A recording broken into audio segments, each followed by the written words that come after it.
Hello there, fellow players. This is Icy. The other day I was struggling finding a game to enjoy and remembered good old Dark Souls I never got around to play.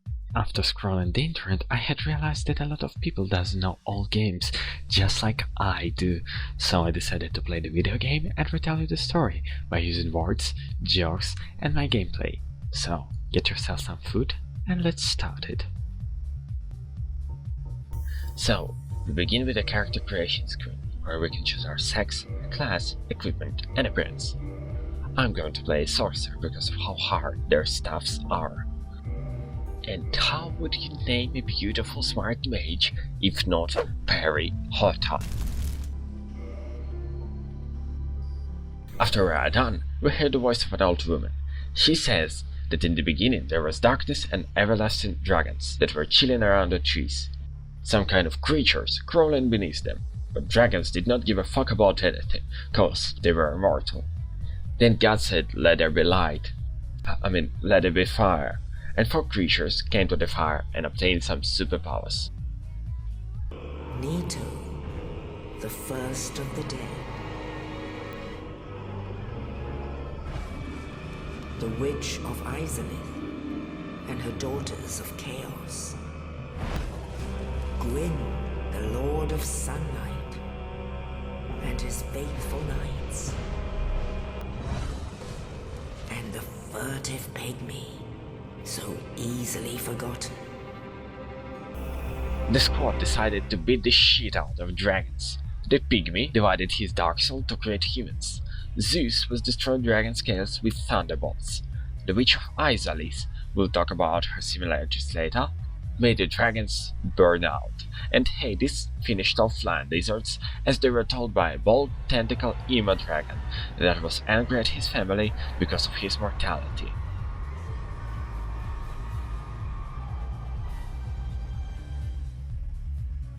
As day 1, the Age of Fire began, but soon the light will fade and the world will return into the darkness. For some reason, humans started to turn into the undead, and the more times they were dying, the less humanity they were keeping, slowly becoming living corpses. And in this land, the undead are corralled and led to the north.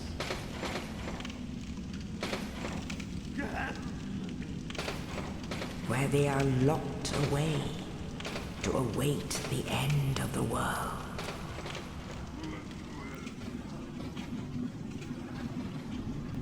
This is your fate.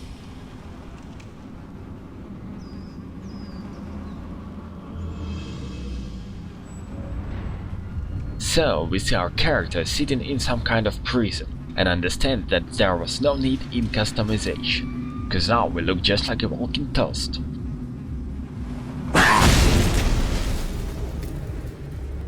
A knight in a shiny armor entertains us with a fucking jump scare. After that very interactive dialogue, we loot a key from the corpse and open the door. By the way, our character embraces the religion of Gordon Freeman and stays passive in every conversation, only giving a nod or a finger as the choice. By reading all the signs, we slowly understand how the game works. Up the ladder, leading the first bonfire checkpoint and opening the big door.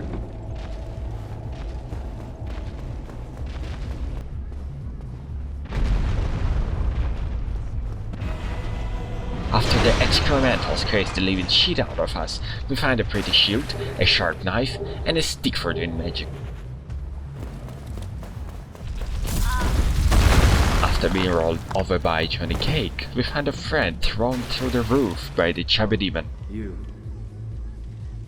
no hollow. Thank goodness. The guy tells us an old prophecy about the chosen undead from the prison that has to ring the bell of awakening in order to find the fate of the undead. Also, he gives us a bottle of Corona Extra and a key. I would hate to harm you after death, so go now. And thank you. We end his suffering and return to the chubby boy.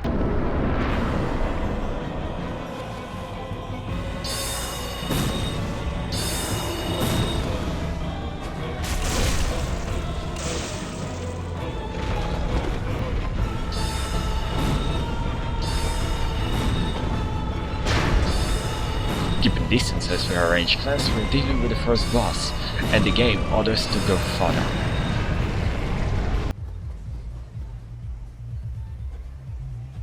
Only in the ancient legends it is stated. At the very end of the cliff we can see how beautiful is the crow.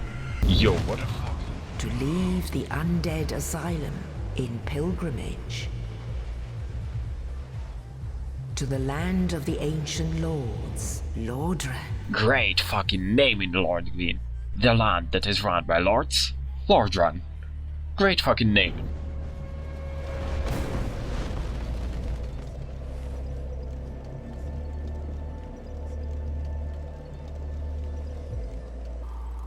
Firstly, we put up with insults from that Coach Potato and get more information about our way of the undead. You're practically hollow. There are actually 2 bells of awakening. One's up above in the undead church.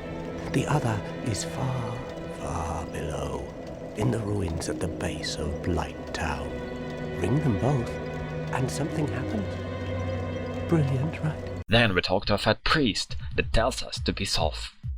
If we speak to him one more time, he reveals that he waits for some young lady and gives us a coin for him being impolite.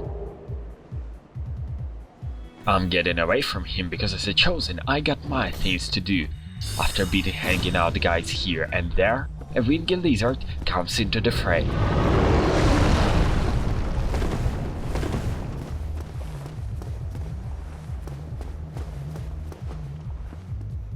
We lit the bonfire and met some guys with an explosive personality. Before I forget, there are 2 beautiful mechanics in the game that allow you to destroy your enemies. The first one is a backstab that requires you to stab in the back. Oh, such bite.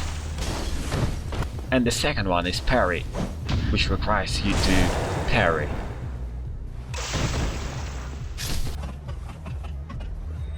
After dealing with those boomers, we proceed to the second boss. Up above there are 2 crossbowsmen. Fuck it. Up above there are 2 snipers. As we kill them we encounter a Diablo from Diablo.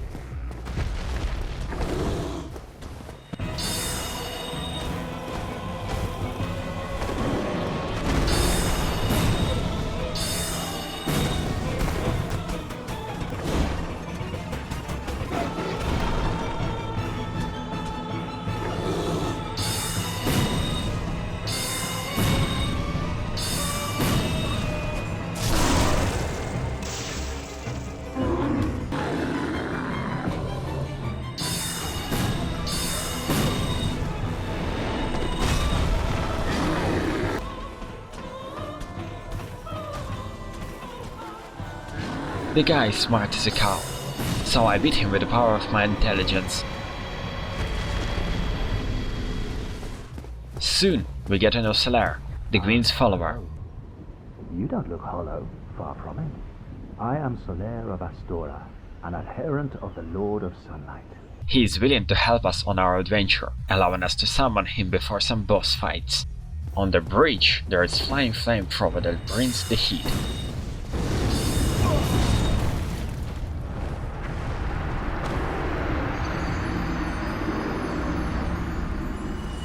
In order to show it who's the boss, we're angrily running from the bridge to open a shortcut to our bonfire and never return to the creature.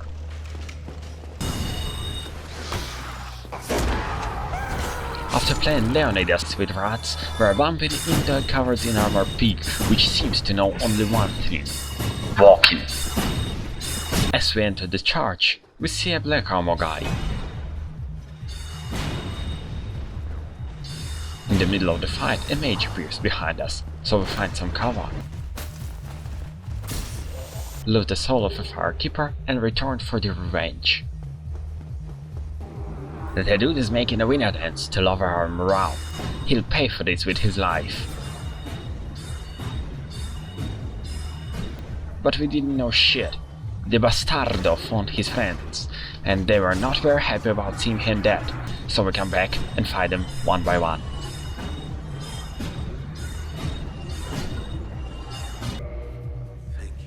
After freeing Knight Lautrec of Karim, I am Knight Lautrec of Karim. we're opening a shortcut to the Fire Temple. As we talk to him, he grants us a coin as well, and tells us a story about him being fooled by some guy called Patches.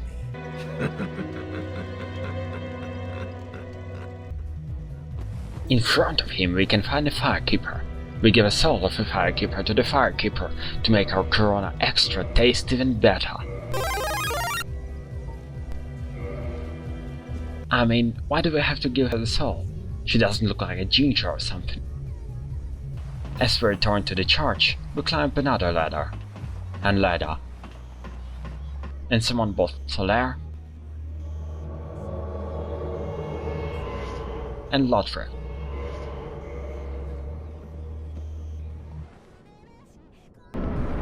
To face the boss with the boys.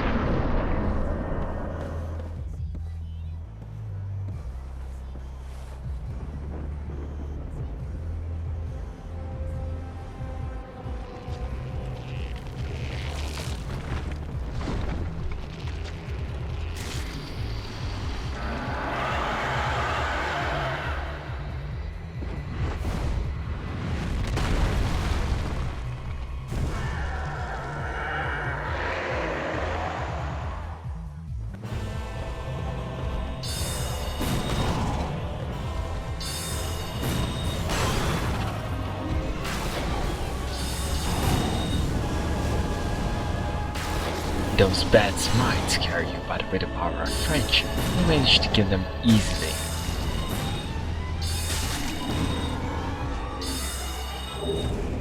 Do I really have to command it? Like, damn, am I playing Getting Over It or what? The last ladder, and we finally see our first bell. We're in it, and therefore perform half of the chosen prophecy.